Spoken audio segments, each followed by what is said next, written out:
गोवा की चमकदार रातों के बीच एक नाइट क्लब में नीचे एक अंधेरा, एक तंग बेसमेंट था जहाँ पे 20 माइग्रेंट वर्कर्स खाना बनाते थे।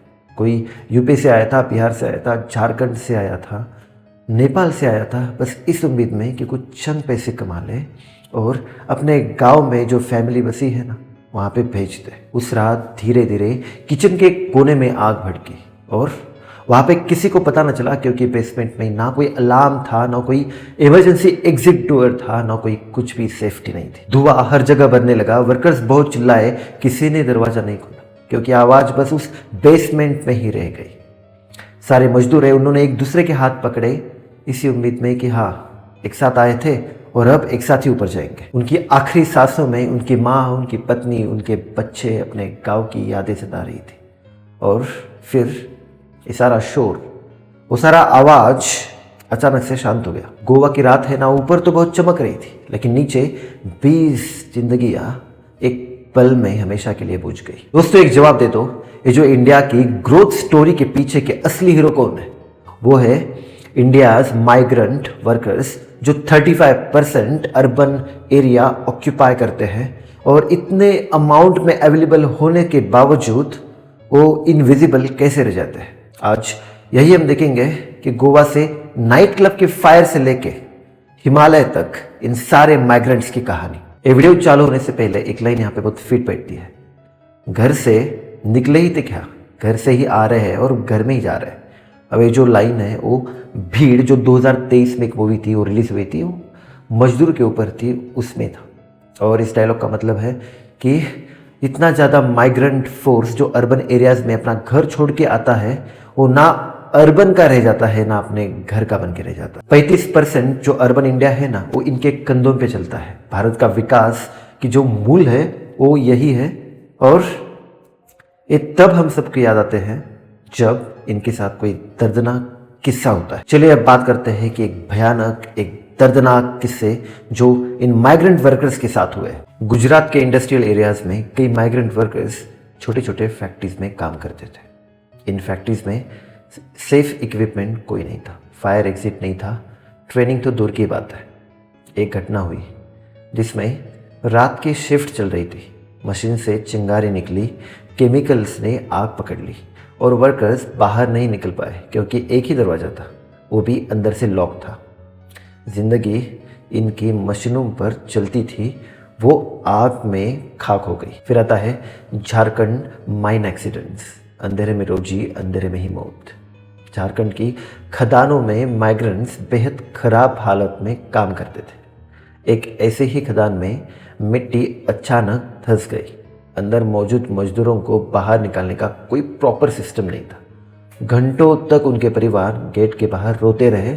मजबूरी ने उन्हें अंधेरे में धकेला, सिस्टम ने उन्हें वहीं दफना दिया। फिर आता है उत्तर प्रदेश की ब्रिक किल्न कोलैप्स। अबे ईंटों का पहाड़ सपनों का मलबा बन गया। मतलब ईंट भट्टों में माइग्रेंट फैमिलीज पूरे परिवार के साथ काम करती रही। एक भट्टा अचानक बारिश में धंस गया, ऊपर से टनों मिट्टी और ईंटें गिर गई। वहाँ सेफ्टी का कोई मतलब नहीं था, बस प्रोडक्शन मायने रखता था। ईंटें बनाते बनाते उनका घर ही गिर गया। फिर आता है एनसीआर का हेट स्ट्रोक डेथ्स। 45% गर्मी मजदूरों के लिए कोई छत नहीं। दिल्ली एनसीआर में कंस्ट्रक्शन साइट्स पर माइग्रेंट वर्कर्स बिना छत, बिना पानी, बिना ब्रेक काम करते रहे। हीट वेव में 45 से लेकर 47 डिग्री तापमान में कई मजदूर बेहोश होकर गिर गए, कुछ उठ ही नहीं पाए। जो इमारतें लोगों को छाया देती है ना, उन्हीं की तामीर में मजदूर धूप में जल जाते हैं। फिर आया उत्तराखंड हिमाचल टनल कोलैप्स। पहाड़ ने निगल ली मेहनत। पहाड़ी क्षेत्रों में बनने वाली टनल में मजदूर बहुत अनसेफ माहौल में काम करते रहे। एक बड़ी टनल में अचानक कोलैप्स हुआ, मशीनें चुप हो गई, पत्थर गिरते रहे। कई मजदूर अंदर फंसे रहे, कुछ बाहर ही नहीं आ पाए। उनकी आवाज़ें पहाड़ों में गूंजती रही, पर कोई सुनने वाला नहीं था। फिर ओडिशा कोरोमंडल एक्सप्रेस ट्रेजेडी। सफ़र उनका था, गलती सिस्टम की थी। कोरोमंडल एक्सप्रेस हादसे में मारे गए यात्रियों में बहुत बड़ी संख्या माइग्रेंट वर्कर्स की थी। वो लोग घर लौट रहे थे, कुछ नए काम पर जा रहे थे। रेलवे की सिग्नलिंग गलत हुई, पूरा देश हिल गया। मजदूरों की मेहनत पटरी पर चलती है, पर उसी पटरी ने उनकी जान ले ली। चलिए अब बात करते हैं कि जो माइग्रेंट वर्कर्स है, मतलब जो मजदूर है ना, ये इतने ज़्यादा वल्नरेबल क्यों है। इसके 3 इंपॉर्टेंट रीजंस आज हम देखेंगे। तो पहला रीज़न है इनविजिबिलिटी। इनविजिबिलिटी का मतलब होता है कि ये जो मजदूर है वो हर जगह पे होते तो है लेकिन दिखाई नहीं देते। मतलब आपने देखा होगा कि आप जब भी आपकी बिल्डिंग कंस्ट्रक्ट हो रही है तब आपके पास मजदूर बिल्डिंग बनाने का काम करते हैं। वो जनरली यूपी, बिहार, झारखंड, नेपाल से होते हैं। वो मजदूर होते हैं। क्या आप उनको नाम पूछते हो? अगर नाम पूछ भी लिया तो फिर आगे क्या आप उनका कोई आईडी कार्ड, कोई प्रूफ या कोई उनका नाम कहाँ पे भी रजिस्टर करते हो? नहीं, ऐसा नहीं होता है ना। ऐसा कोई सिस्टम नहीं है जो उनको ऑफिशियली उनका नाम उसमें नमूद करे। और अगर गलती से कोई बड़ा हादसा कंस्ट्रक्शन साइट पे होता भी है तो उनको कॉम्पेंसेशन नहीं मिलता, क्योंकि उनका नाम वहाँ पे रजिस्टर नहीं है। उनकी एक भी डॉक्यूमेंट अवेलेबल नहीं है गवर्नमेंट के पास, है ना। बस इसी की वजह से ये जो माइग्रेंट वर्कर्स है वो ऑफिशियली कमज़ोर होते जा रहे हैं। फिर आता है इनफॉर्मेलिटी का रीज़न, मतलब सब कुछ इनफॉर्मली करना, अनौपचारिक तरीके से करना, कागज का यूज़ नहीं करना। हमारा तो छोड़ दो, लेकिन ठेकेदार का, जिस ठेकेदार ने जिस भी मजदूर को एम्प्लॉय किया है वो जो सैलरी है ना वो कैश में दे देता है ना। उसका नाम रजिस्टर नहीं करता, कोई पीएफ नहीं, कोई बीमा नहीं। अगर कोई एक्सीडेंट हो जाए तो कोई भी बेनिफिट नहीं। और फिर इसी की वजह से माइग्रेंट बस एक नंबर बन के रह जाता है। बिना कागज, बिना कॉन्ट्रैक्ट मजदूर के पास अपने हक को साबित करने के लिए कोई रास्ता नहीं बचता। और फिर आता है इंस्टीट्यूशनल फ्रैगमेंटेशन, मतलब हमारे देश में टोटल 28 स्टेट्स हैं और हर एक स्टेट की माइग्रेंट वर्कर्स के प्रति अलग अलग पॉलिसी होती है। एक यूनानिमस डिसीजन पे ये सारे नहीं आते। बस इसी बिखराव में ये जो माइग्रेंट वर्कर्स है वो बिखर जाते हैं। मतलब गुजरात में कोई झारखंड का वर्कर है, वो काम कर रहा है तो उसके पास झारखंड का रेशन कार्ड रहता है जो गुजरात में काम नहीं आता। फिर गुजरात में वो एक आउटसाइडर बन के ही रह जाता है। एक आउटसाइडर कॉलोनी में एक गंदा घर उसको दे दिया जाता है। बस उसी में उसको उसका गुजारा करना पड़ता है। और बस इसी की वजह से ये जो माइग्रेंट वर्कर है पूरी तरीके से बिखर जाता है। अब बात करेंगे, ऐसे भी इंडिया में स्टेट्स ने अच्छे अच्छे मॉडल्स बनाए हैं माइग्रेंट वर्कर्स के लिए। उसमें केरला नंबर 1 पे आता है। उसको बोलते हैं केरला मॉडल। माइग्रेंट्स को गेस्ट वर्कर्स वहाँ पे कहा जाता है। अब यहाँ पे उनका हेल्थ चेकअप्स रेगुलर होता है, उनको इंश्योरेंस दिया जाता है, वर्कर हॉस्टल्स होते हैं, उनको एजुकेशन के लिए सपोर्ट किया जाता है और लोकल रजिस्ट्रेशंस भी होते हैं। मतलब माइग्रेंट्स को वहाँ पे रेसिडेंट की तरह ट्रीट किया जाता है। फिर आता है झारखंड SRMI मॉडल, जिंदगी और सुरक्षा दोनों साथ, safe and responsible migration initiative. उसको SRMI के तहत उसको शामिल किया गया है। अब यहाँ पे इंटर स्टेट हेल्पलाइंस भी अवेलेबल है, वर्कर ट्रैकिंग भी उपलब्ध है, registration in home and destination states भी है और वहाँ पे क्राइसिस में एक रेस्क्यू भी करते हैं।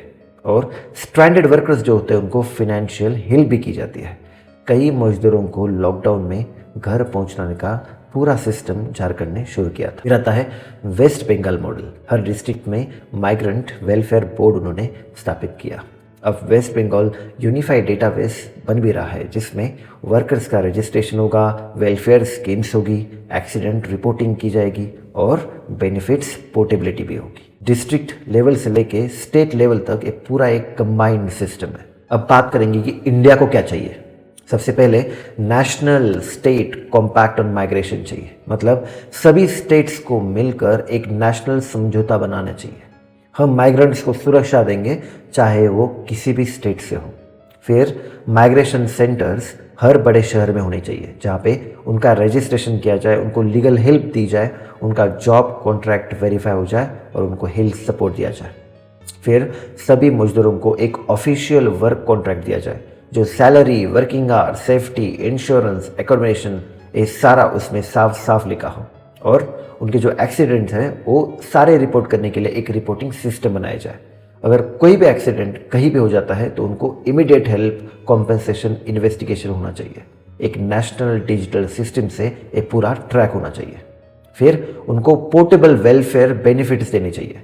रेशंस हो या फिर इंश्योरेंस हो या फिर पेंशन हो, वर्कर्स जहाँ भी है वही उन्हें वो सुविधा मिलनी चाहिए। स्टेट बाउंड्रीज उनकी ज़िंदगी में दीवाना बननी चाहिए। फिर लोकल गवर्नमेंट्स को पावर देनी चाहिए, मतलब नगर पालिका हो या फिर पंचायत को, उनको अधिकार मिलने चाहिए कि वर्कर हाउसिंग चेक कर सके, सेफ्टी स्टैंडर्ड्स इन्फोर्स कर सके और इलीगल कॉन्ट्रैक्टर्स पर एक्शन ले ली जाए। दोस्तों, ये जो माइग्रेंट वर्कर्स है वो इंडिया की ग्रोथ के कंट्रीब्यूटर है। उनका जीवन उतना ही अनमोल है जितना एक सामान्य नागरिक का है। दोस्तों, ये कहानी सिर्फ गोवा के नाइट क्लब की नहीं है, बल्कि ये उस भारत की है जिसे हम रोज सुनते हैं, देखते हैं, लेकिन पहचानते नहीं है। गोवा नाइट क्लब हो या फिर उड़ीसा का ट्रेन एक्सीडेंट हो, इन सब के पीछे बस एक ही कहानी है, और वो है माइग्रेंट वर्कर्स की अदृश्य पीड़ा। अगर हम इन लोगों को बस लेबर नहीं बल्कि हमारे भारत देश का बैकबोन समझे ना, तो जो हमारा सपना है ना 2047 का विकसित भारत का, वो असलियत में बदल जाएगा। दोस्तों, अगर आपको मेरी वीडियो अच्छी लगी है तो नीचे कमेंट्स में ज़रूर मेंशन कर सकते हो, अपनी राय ज़रूर दे सकते हो।